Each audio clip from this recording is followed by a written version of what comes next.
All right, everybody, let's get rolling. Come in and grab a seat. What is Root doing? Rick, herd them in.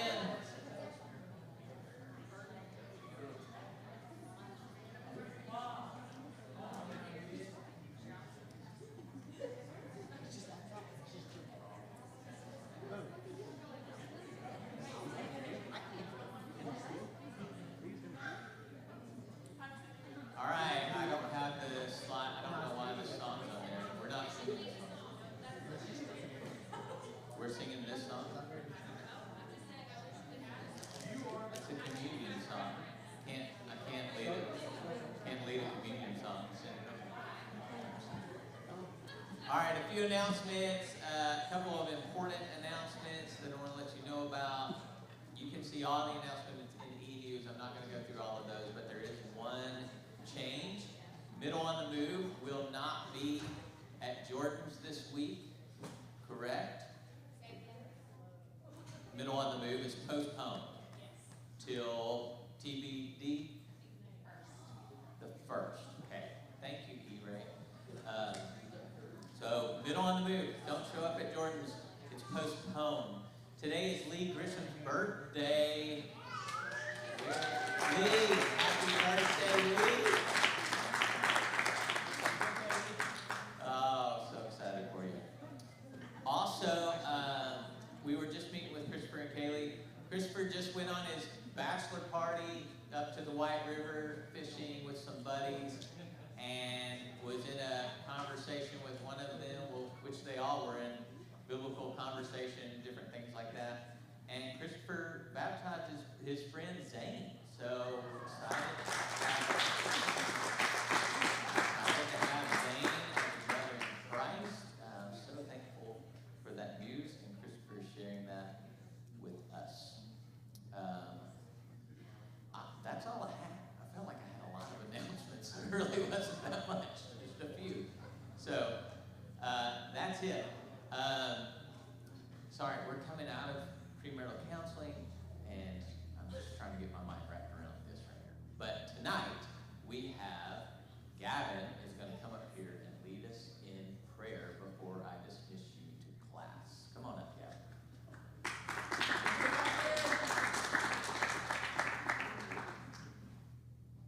Dear God, thank you for this church, and as we get ready to build it, and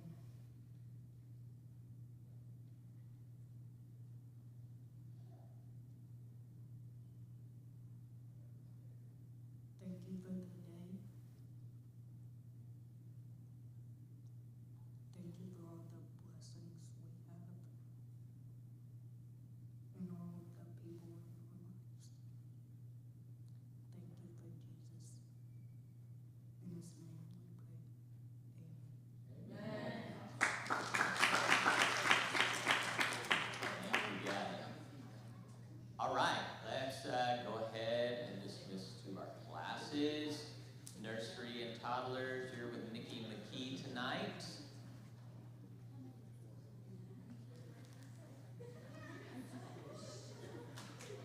Where's Lauren? Am I reading this right, Lauren?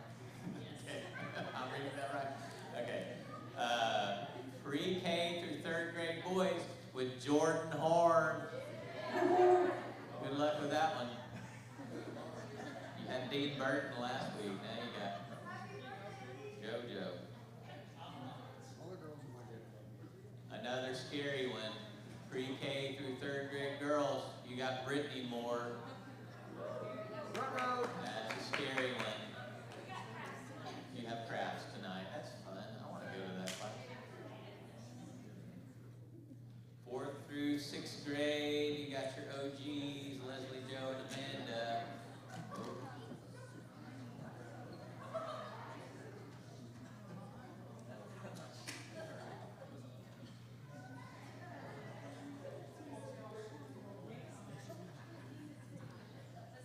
And then youth group, you can go while I set my power.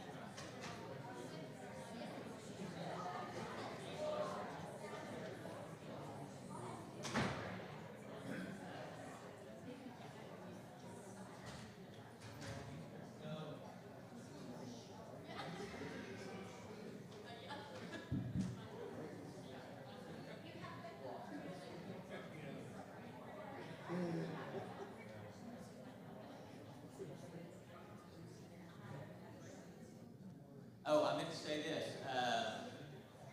Our Men's Wildwood work weekend is May 1st through the 2nd, so that's really soon. And I sent out an email today. You can sign up through email, or you can, I'm a pen and paper guy. I just really like having a piece of paper on my desk. There's one in the auditorium foyer that you can sign up on too if you are planning on going on that trip. So that's that. All right, we are talking about relationships in April. Tonight we're talking about healthy boundaries, wisdom, not walls, guarding your heart without closing it all. So an important part of relationships. And of course we've talked about marriage relationships, but we've also talked about relationships in general. And this is definitely one of those general conversations. So let me ask you this. Have you ever found yourself thinking, I'm tired, but I don't know how to say no. I love them, but this is draining me. I want to help, but I feel resentful now. Or now I've become bitter because I've helped so much. So it's like the quiet drift from love, you see down there at the bottom, to exhaustion, to resentment. And it's often because you care too much. Or it isn't because you care too much, it's because you don't have boundaries, is why it is. You just haven't set boundaries up for yourself. And a lot of times, boundaries for us can even feel unspiritual. Or it's like, as a disciple of Christ, I'm supposed to serve and serve and serve, and when somebody asks me to do something, I have to do it because you feel obligated to do it, right? Paul, are you agreeing? Or you said something? Definitely agreeing with what you're saying. Yeah. So it's like this, you feel as though you're not Christ-like if you say no, or if you put a halt to people using you and using you and using you. And so we think, if I say no, I'm not loving. If I create distance, I'm failing. And if I protect myself, I'm selfish. But Scripture paints a different picture. It really does. And we even just talked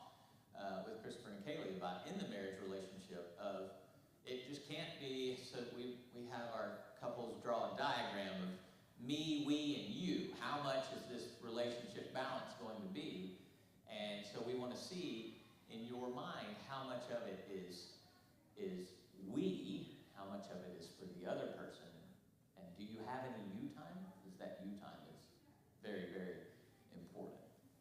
So here's the verse I want us to kind of hang around. Proverbs 4:23. Above all else, guard your heart, for everything you do flows from it. Now notice that's not a suggestion, is it? That's a priority. Above all else, your heart, your inner life, it's the source of your words, your reaction, your relationships. If your heart is constantly depleted, overwhelmed, and wounded, it eventually overflows into others. And then you find yourself, like if you're just constantly doing stuff because people ask you to do it or because it gets dumped on you and you find yourself bitter about it and resentful, do you think it's godly that you're doing that? So you're not guarding your heart. You're just out there. You're depleted. Guarding your heart, now it doesn't mean shutting people out. It means stewarding what God has entrusted to you. Even Jesus modeled this. We see it constantly in the life of Christ. Mark 1, 35 through 37. Very early in the morning, Jesus got up, went off to a solitary place where he prayed. Simon and his companions went to look for him, and when they found him, they exclaimed, "Everybody's looking for you." Everyone is looking for you. Translation, Jesus' people need you. They need access to you. You need to be on call 24/7. But here's what's so cool about Jesus. One of many things. He didn't rush back. Like, he didn't just be like, yep, that's why I'm here. He did say I came to serve, but I'm not here just to be at everybody's disposal and do everything everybody wants me to do and heal everything that everybody asks of me. He stayed rooted in what the Father was leading him to do and where the Father wanted him to be, not in what people were demanding of him. So let me ask you this, discussion part of the class. Do you tend to feel guilty when people, or when you say no or take space from people? Do you feel guilty about that? Be honest. Sometimes, Jerry? Okay, sometimes, but not every time. Okay? Anybody else? Do you feel guilty about this? When you say no, say, sorry, I just need a minute. I'm just wiped out right now.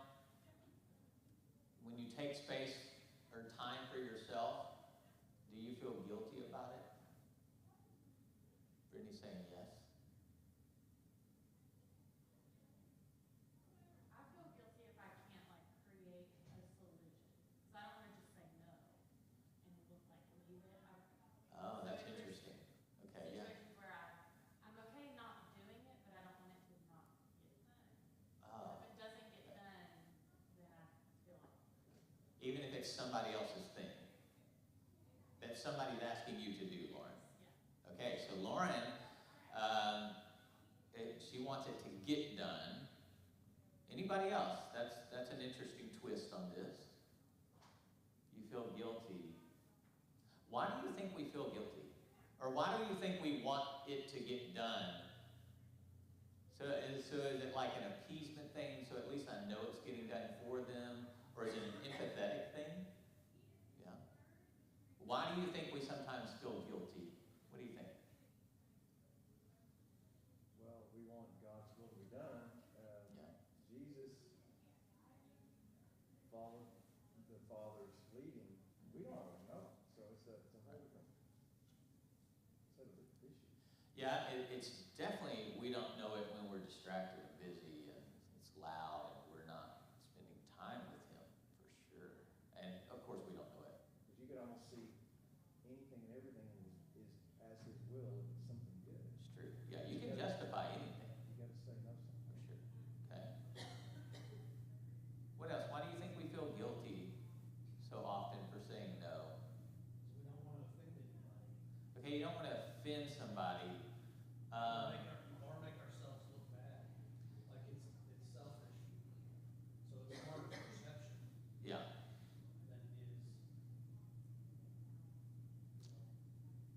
saving myself from what's better.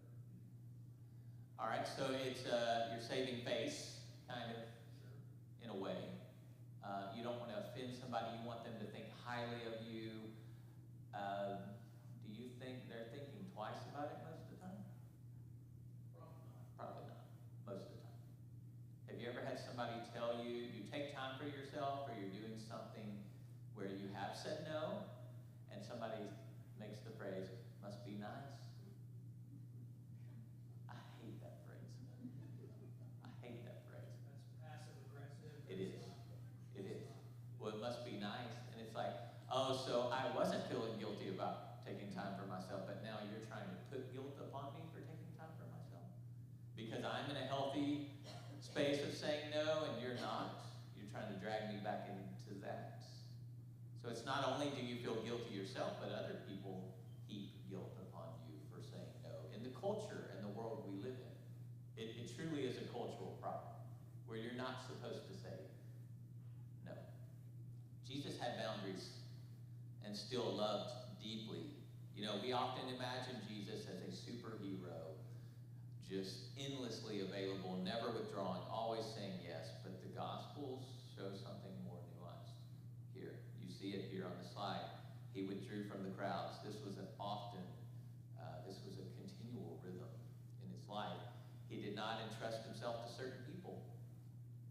I mean, he knew certain people, and he's just not going to be in the same running with them. He said no to expectations. There were times where people needed healed, and he said, no, just not going to do it right now. We got to go somewhere else. So Jesus loved perfectly. Get that in your mind. He loved perfectly as God in the flesh, and yet he said no to people. No, I'm not going to heal you. And that is perfect love in a sense. And so this means boundaries are not a failure of love. They are what make love sustainable. Are you with me? Sustainable. Because, and here's something that we talk about here as a staff a lot. You can't burn out. I don't want you to burn out. Because every little thing in the world that gets thrown upon this staff, primarily me and Ethan, and Lauren steps up to do it all too. And I just constantly, like, you have to be sustainable in ministry. I've watched too many people get burned. But this is not just ministry. This is every area of life. You can start to become resentful, bitter, and you start to not be able to sustain the healthiest you and the best quality you, where you're producing the best quality product, if you want to call your work a product. If you're constantly saying yes, you're not the best that you can be. Without boundaries, love becomes enabling, serving becomes resentment, giving becomes burnout. Which is harder for you, saying no or dealing with how others react when you say no? What's harder for For you? me, it's dealing with the reaction. Okay, how so? Or why, Marcy? Like, in my right mind, I know this is best, or this is a good boundary, or this is what's best for me, but getting those reactions back, like I have to have a whole nother conversation with myself about not letting that suck me in, Mm. saying no. Do you replay conversations in your head? Quite a bit. And it's the constant, well, what if they think this about me? Did I handle that correctly? All these kinds of questions that linger. Yeah. Anybody else?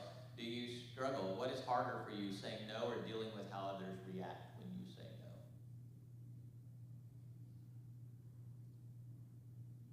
I think it's like how I think others are going to react if I say, Okay. not even like how they actually feel. Yeah. So it's yeah, that anxiety's already built up to some extent. Like And I then, want to say no, then like my mind like, how are they going to say Yeah. no? So say yes. Yeah. Yeah. It's easier to say yes, isn't it, Bert?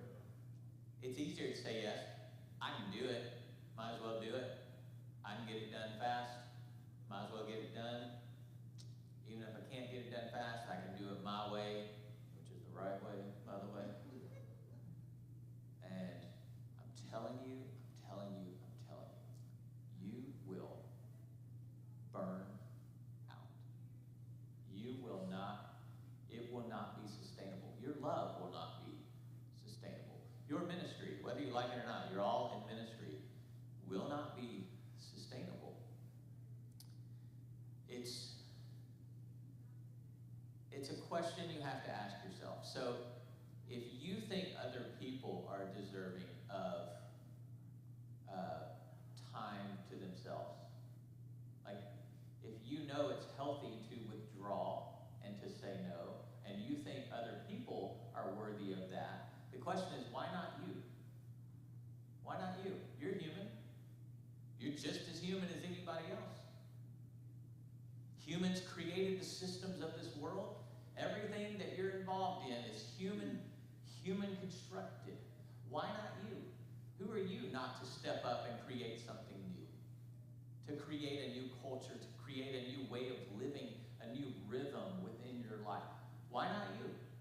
You have just as much power as anybody else. Why are you handing power over to them again and again and again?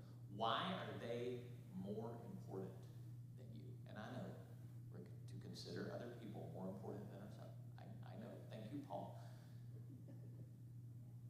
But Jesus, sometimes, a lot of times, said no. Paul, did you raise your hand? No, I was getting rid of a bug. Oh, my bad. My bad. But Yeah. Jesus did say to Legion after he killed him, no, Right. you cannot follow me. Yeah. Right. He did say no to him even in that particular capacity, because he had a mission for his family. Yeah. So,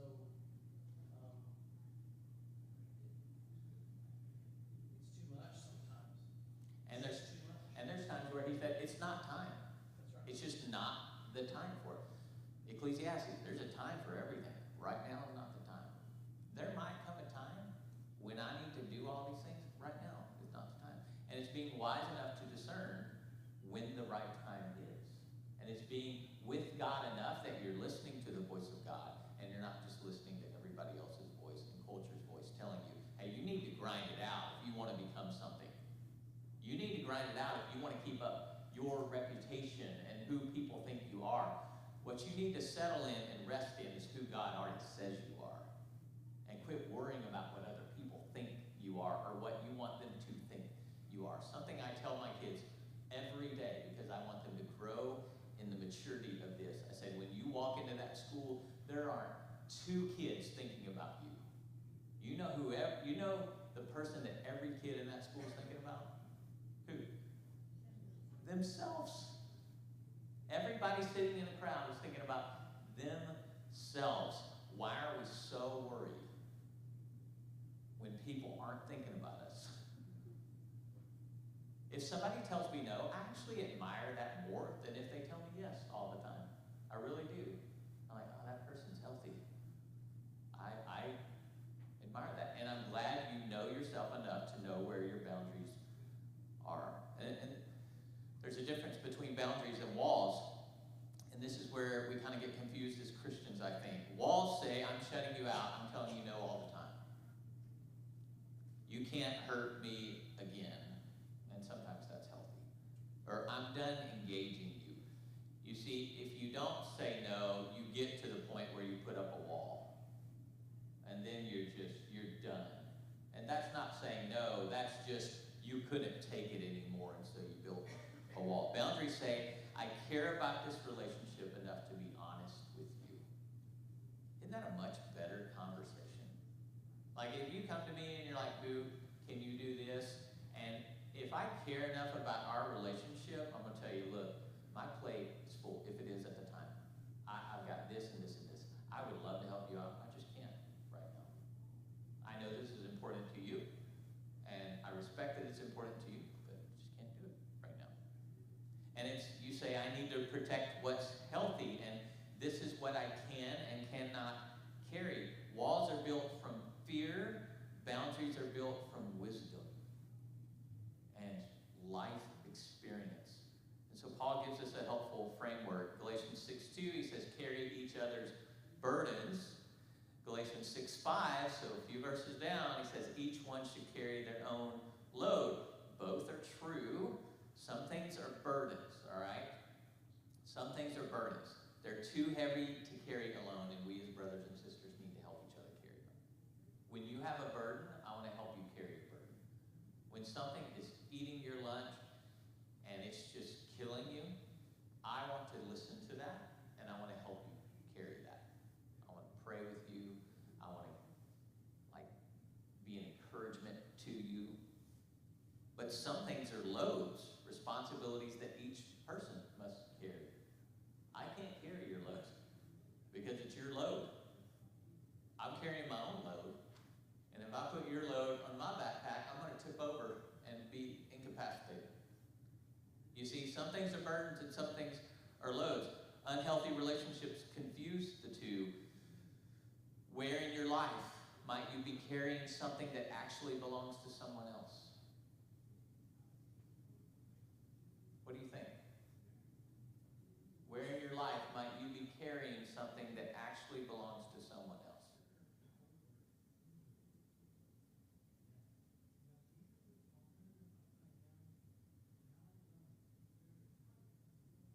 Where, generalize it so you don't have to talk about your own life here. Where do we carry things that belong to other people?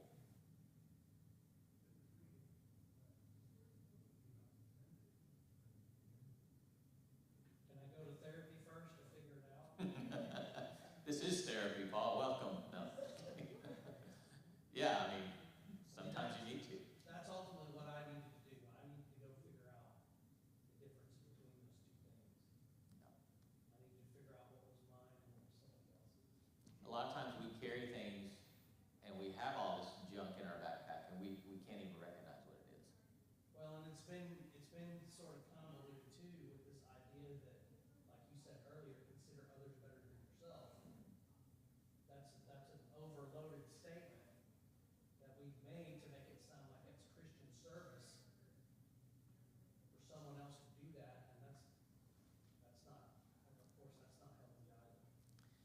Yeah, it's a statement, it's a principle more than it is a mantra, I guess you could say.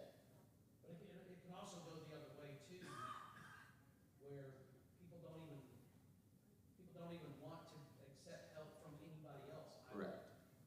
That is the flip side of this in a lot of ways.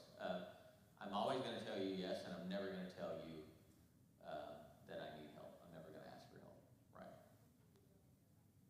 Where might people carry loads that belong to other people? Do you carry your parents' past junk? Anybody? Oh, my word, yeah. Yeah, we carry our parents' junk. For long periods of time where we don't need to carry it.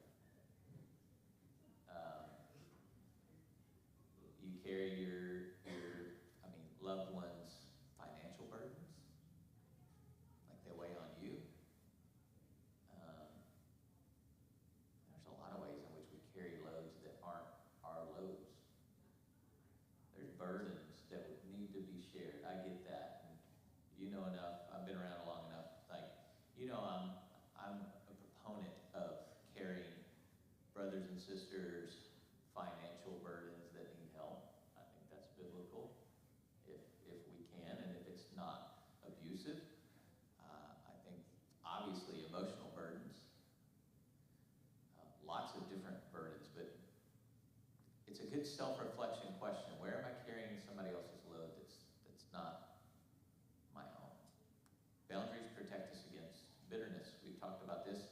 When we consistently ignore our limits, something starts to grow, not love, not joy, bitterness. Hebrews 12:15.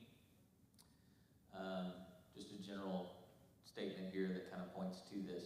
See to it that no bitter root grows up to cause trouble and defile many. So bitterness often doesn't come from like one big moment. It comes from 1,000 small yeses that we should have said no to. Right? It doesn't come from one just big ask that somebody has of you. It comes from you thinking to yourself, I'm the only one that's doing anything. I'm doing everybody's stuff and nobody's willing to chip in and help. Because you said yes 1,000 times and you don't know how to say no, or you're unwilling to say no, or you're scared to say no. You're saying yes when you're exhausted, you're saying yes out of fear, you're saying yes to avoid conflict, and eventually your yes stops being love and it starts being pressure and unhealthy boundaries. Just like are walls all of a sudden. They're walls. When you should have had healthy boundaries that protect that relationship from reaching the breaking point. And now you are living into the person that God created you to be. Have you ever experienced resentment building because you didn't set a boundary early on? Anybody? Have you felt resentment because you didn't set a boundary early on, or you said 1,000 yeses and you're like, now you're bitter, and what about it? I have 100%. In my old job, I felt like, man, I did everything. And I had resentment towards people. And I did not like the person I became. I did not like, and after some self-reflection, I realized, oh, it wasn't them, it was me. It wasn't them, it was me. I felt like I was the only one doing anything. And I grew bitter and started resenting people and realized very quickly, I didn't know how to say no. Have you experienced this? Don't be scared. Yes. How have you overcome it? You haven't yet. Okay. Still bitter trip. Still can't stand that person. I think when you finally set that boundary, overcome that fear of setting the boundary, and you start seeing the fruits of that, because their response to you has to be different, because your response is different. Correct. And that's where it gets a little bit. Sometimes you might regret it. It does. And people learn, Sam, like, oh, if I ask Sam to do something, she's going to be honest about it. And if Sam can't do it, she's going to tell me. And so even their ask is different from then on, right? Seems like. Did you find your resentment fading as you got into a healthier space of saying no? Okay, absolutely. Anybody else? Have you experienced this? But I think sometimes when you can bring yourself to tell someone no, because there are times when someone's asking you to do something that they've already thought of, but they didn't do it themselves. They came and asked you to do it. There you go. But when you do that, and they realize they can do that, or you talk about it, it's a moment of growth for them. At the same time, if you're honest with them, and I think we have to view it that way. Right. Yeah, so this is where you're valuing that relationship comes in. And I don't think we're haughty enough to say, listen, I'm going to give you a moment of growth here, okay? Like, that probably wouldn't go over too well. But you recognize what it is. And you realize, like, oh, okay, so they need to see this play out this way. Well, sometimes they don't realize that they have that. Correct. So they step out. Right. And there's some people that this is unhealthy, that don't want to do anything and ask everybody to do everything for them. That's obviously not what we're talking about. We're not talking about saying no all the time so you can do whatever you want to do. That's not what we're talking about. Jesus obviously didn't do that. We're talking about healthy relationships here. And so it's when you find yourself resenting a person, you need to back off a little bit and think, have I put a wall up here? Is this more about me than it is about them? how would I feel if I started saying no more, creating some boundaries instead of building these walls? And so the goal here is to speak the truth in love. Boundaries require communication. Healthy relationships require communication. If there's anything you got from meeting with us, I hope that's it. Like, healthy relationships are built on talking. That's what they're built on knowing each other and speaking truth in love, not bashing heads all the time, but speaking that truth of and valuing the other person. It's not silence. It's not passive aggression. It's not hoping people just figure it out. It's speaking the truth in love. And Paul says in Ephesians 4 and 5, you will grow to become mature. So this is the truth of it. Love without truth is unclear, and you can see what I put up there, but truth without love is just harsh. So boundaries live in the tension of both. It sounds like, I care about you, and I'm excited about this thing you've got going on, this project, but I just can't commit to that right now. And people tell us that as ministers all the time, and we appreciate that. Sometimes we're frustrated because we can't find anybody to do it, but it's like we ask you to be a part of Camp Create, or Lauren asked you to teach a class, or various things. And like, if you respectfully say, I love that, and I would love to at some point, I just can't commit to that right now. But then we find out you're sitting on your butt at home, then we're going to be angry about it. But, if you're honest, and you're like, I really just can't commit to that right now, that's great. I want to be present, but I need to rest right now. Like, that's a good, honest thing to say. I want to be present, but I just need to rest right now. Or you can also say, like, that conversation crossed a line for me. It's like, I can't keep doing what you're asking me to do. Like, I've been pushed to a limit, and it's communicating that with somebody else. Like, you've asked too much of me, I'm going to have to back off a little bit. There's a line, and it's been crossed. Clear is kind. Honesty is love. It truly is. Love is not hiding anything. Love is not, again, hoping that they just figure it out. Love is not sliding people. Love is honesty. What makes it difficult for you to communicate boundaries clearly? What do you think is most challenging in that conversation? What makes it difficult for you to communicate boundaries clearly with somebody else? I don't know if this is exactly answering that question, but I think we all have different capacities and abilities for certain things, and so I think, some people just have the ability to do a whole lot more and go, and that's just the way they are. And Right. I'm not. Like, I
Kristen, that personalities are different. This was a part of our conversation today. What may be too much for me, my perception, is not too much for Ethan, right? No, that's exactly. Right. And so where I'm trying to protect people, I just need to know, are you good? And it's just like, I'm good. I'm like, okay, we're good. And two, in your profession, I'm sure, especially in my profession, personalities are very different. But if there's this person achieving all of this, the expectation is now put upon you, who's a completely different person. And like you said, the personalities respond differently. And here's another thing I learned. Your perception of what somebody is doing is wrong. Right? Have you learned that? Your perception of how much a person is doing is wrong. Like how much you think they're doing, multiply it by about 10, and that's what they're really doing. All right, and I learned that the hard way because I thought negatively of people and I resented people, and I quickly learned, I had no clue. One, what all they were doing. Two, what was going on in their life. Three, I didn't even take into account their personality. I had expectations for them, and they weren't meeting those expectations. And I always said yes. Why are they saying no? Right? And so it's the very important part of this conversation. Here's the last thing I want us to talk about second to last thing. Boundaries and forgiveness can coexist. It says on coexist. Stupid AI. Typo. Yeah. Gamma. Dumb AI. This is crucial. Forgiveness does not mean immediate trust. It does not mean instant access. It does not mean no consequences. Right? So if somebody has misused you, you don't have to trust them immediately. It doesn't mean there aren't consequences there. This is all healthy relationships. Instant access, like, I'm not just at your disposal. You're not a rug. Jesus didn't let people treat him like a doormat, neither should you. And boundaries and forgiveness can coexist. Like, you can forgive someone, and still there are consequences that are now a part of this relationship because of actions taken. There are things that just have to be a certain way because it's not healthy for you to go back to the old way that it was. You know all of this. You can fully forgive someone and still have wise boundaries with them, healthy boundaries with them. Matthew 10, verse 16 says, be as shrewd as snakes and innocent as doves. That's kind of the balance there. This innocence. There's no bitterness. There's no revenge. There's forgiveness. But I'm going to be wise. I'm going to be discerning. I'm going to be thoughtful. Even God's relationship with us reflects this. It's full forgiveness in Christ, but it's ongoing formation and growth. There are real consequences to our sin. And there's real discipline that God gives us through his love and through his forgiveness. Boundaries don't contradict forgiveness. They actually support healing, and they help support who you are truly meant to be. Don't be afraid of boundaries. You should have boundaries. Have you ever struggled to separate forgiveness from rebuilding trust? You ever struggled to separate the two? Yeah, Wayne. We're called to forgive, but Correct. yeah, but there are some people in your life that earned it or whatever you want to call it. You cannot trust them. Right. It's just where you're at with them and where they're at with life. You might encourage them and try to uplift them and do whatever, but until you can't make that change for you. Right. And, and in context of the conversation tonight, you can forgive someone for taking advantage of you or abusing you in a way where they just used you in a way that's just unhealthy. And I mean that in a pure sense. Like, they just took advantage of your time, your money, your resources, all those things, right? You can forgive them and be like, no, I'm not helping you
concerning. And then he showed up one day at our house, black hoodie, middle of summer, hood on his head. I wasn't home. Amanda was home alone with little kids, or with a little kid. No, that's a boundary. And he's completely cut off. Like, blocked. Like, and I told him, you don't show up at my house threatening. Like, I forgive you, but now there's a boundary, because that is unhealthy. You just can't do it. I have sympathy for him, because he was never taught certain things. And it's just hard to love somebody and have a heart for them and yet put up a boundary for them, you know. Even when you know ignorance is playing a big role in that, and maybe something out of somebody's control is playing a role in that, you still got to say no. Like, no, we're done. We're done. There's several college kids like that, not to that extent, but some that just became too dependent upon us, and you have to put up boundaries.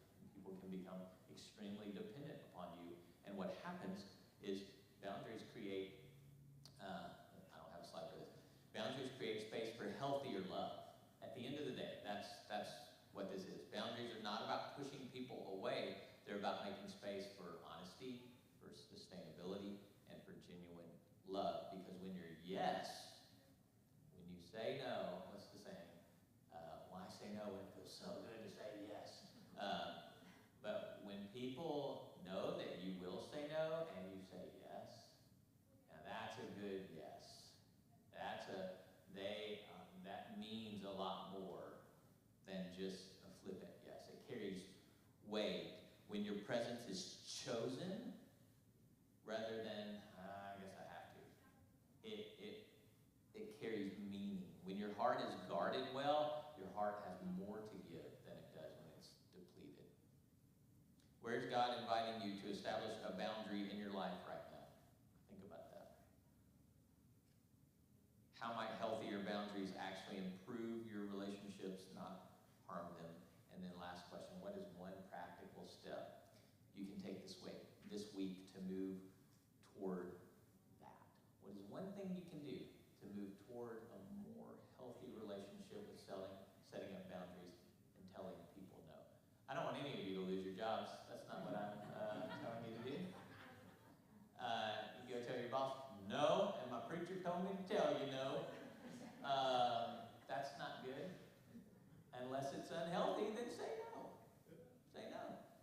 And be like, I'm sorry, I care about that. I just can't do that right now. You have loaded me down with too much lately. I hope it goes well for you. What did we talk about last week? Take the first step. Take the first step. It feels so good. Take the first step. First step is the hardest one It's tough. for a lot of people, but it's take that first step. One practical step you can take this week. Here's what you need to know. Jesus was never ruled by pressure. Jesus was never driven by guilt.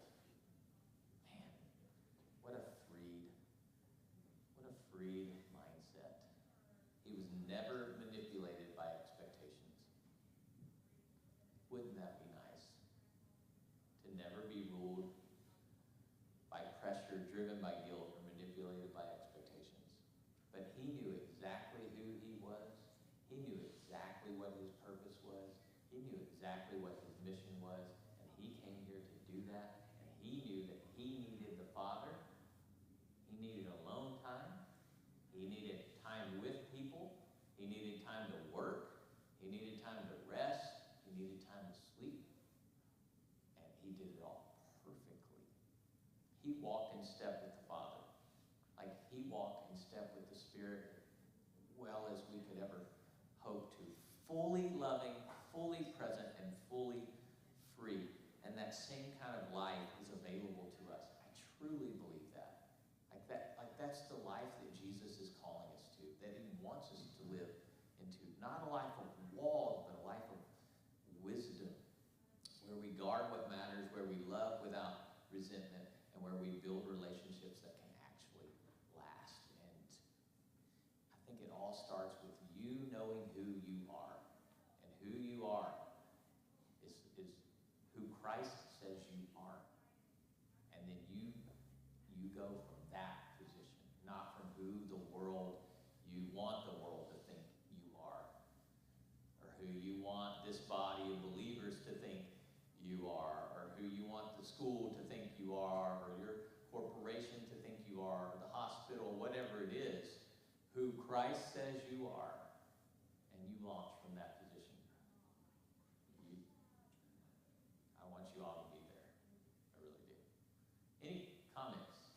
Yeah, Jay. I was gonna say, even in being perfect and everything else, it was super hard for him. Yeah. He goes in Jerusalem, he's brokenhearted. You know, he goes to Gethsemane and he begs. There was nothing easy about it. Right. He made the right choices, but it wasn't easy for them either. No, nothing easy about it. Nothing easy about following Jesus. I mean, the world hated him. It's going to hate us. You will take up your cross and follow after him. But it's rewarding. It's freeing, is it not? It's weird how dying can be freeing. Isn't that odd? How dying to yourself can actually be freeing to who you truly are. Any other comments? I'll start going down a philosophical rabbit hole in my head and saying weird things if y'all don't talk. Well, I do think, like, going back to that started with the secret place and all the things, it's like, the difference in like, us and a lot of times and how Jesus was is that God's voice was the first and the last voice that he heard each day. And that's what he filled himself with constantly. And I think for us, there's so many distractions and other voices that we fill ourselves with. And if we don't, we're not combating that with finding God's voice and finding his path for our life. Then you're reactive to every circumstance that happens to you throughout the day. So then you're fighting just human nature if you're not trying to lean into God's voice. That makes sense. I love that. Great advice. Paul. One of the things that I've tried to do is accept responsibility. And so that's not very high in our culture right now. Responsibility is not something that is smiled upon. And so accepting responsibility for my unhealthiness was extremely important. What role did I play? What did I do? What can I do better? You know, all these kinds of things play into getting into those healthy states. And that's been hard to do because I could certainly point a finger at every single person around me that I resented, but I couldn't point a finger back at me. And what are you looking at, Rick? Rick's point back to you too, Paul. Yeah. Leave me alone. No, Rick, no. No, Rick. It's my neighbor, I can talk to. I know, yeah, I know. Anyway, it's a hard pill to swallow when you look at yourself and you say, I actually am unhealthy. And Right. I need to do something about that. Yeah. So, Like I said, it was kind of a hard realization for me to realize I was the problem when I had started resenting other people. I realized, oh, it's me. Yeah. and people, it's just tough. It's tough to, when it's that unhealthy,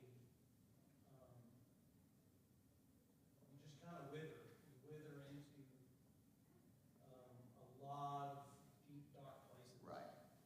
But that's why we have a Lord, that's why we have a King, a brother that said, I'm going to do it for you. Yeah. I'm going to heal and I'm going to redeem all of you because I did it perfectly. Like you said. I love it. Hey, let me share share with you a phrase that's been living rent-free in my head since I heard it, and I'm probably going to get it tattooed on my arm. I don't know.